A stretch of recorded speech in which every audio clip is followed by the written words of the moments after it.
And Russia will also host their maiden Winter Paralympics at Sochi next March, aiming to finish one better than the second overall place achieved in Vancouver in 2010.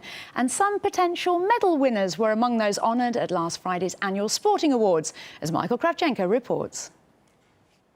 With less than 100 days to go until Russia's maiden Winter Olympics get underway in Sochi, the Paralympic community came together to mark another event, the 8th annual awards ceremony to honour, support and recognise a year's achievements from the country's top athletes and trainers. We created these awards to help make Paralympic sports more popular. We don't have Athlete or Trainer of the Year awards. Each nominee has their own background story, and we've picked the athletes not only with the best results, but also whose life stories were the most testing. So thousands of kids who are maybe unaware of their own potential can see just what can be achieved. There are 10 awards, and in addition to highlighting sporting excellence, they also acknowledge personal challenges and overcoming adversity, with titles such as Love of Life and Twist of Fate, giving an insight into how these awards are uniquely tailored to the athletes' experiences. I think this is a great event, and I think these kinds of events are good for any athlete, not only winning an award, but simply taking part. So a big thank you to the organizers and the Paralympic and Olympic committees for making sure Paralympic sport is not seen as second best to Olympic sport. Russia has 107 candidates for the final team of 64, who will be taking part in Sochi next February.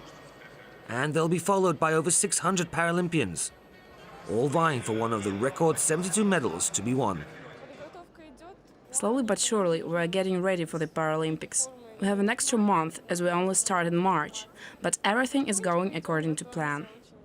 At Vancouver in 2010, Russia's Paralympians finished second overall, with one less gold than Germany, but more medals than any other country.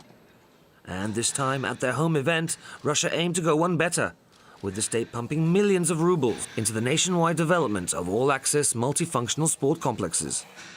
The growth of the Paralympic movement in Russia wouldn't have been possible without the proper infrastructure. That's why we set out to invest further in new facilities that can accommodate both Olympic and Paralympic athletes.